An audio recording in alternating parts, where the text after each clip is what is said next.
KSB pump installation झालेला आहे 5 HP चा जबरदस्त मध्ये डुबे काकाचा आवळ कमी आहे टेम्परेचर एकदम लो आहे आवळ असल्या कारणाने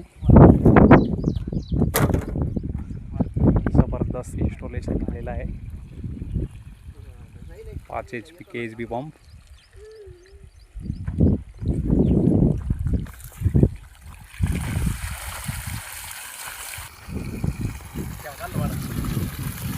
ऊन लागत त्याला टेम्परेचर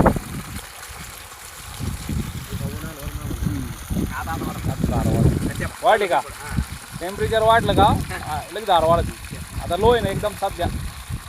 वाढली का तिथे दाबो रांगी चालणार आहे काढा तुमचा व्हिडिओ काढा ना मी तुम्हाला रील बनवून टाकणार काय आपण डुबे काकाचा पंप भेट केलेला आहे KSB चा चांगल्या प्रकारे इन्स्टॉलेशन झालेलं आहे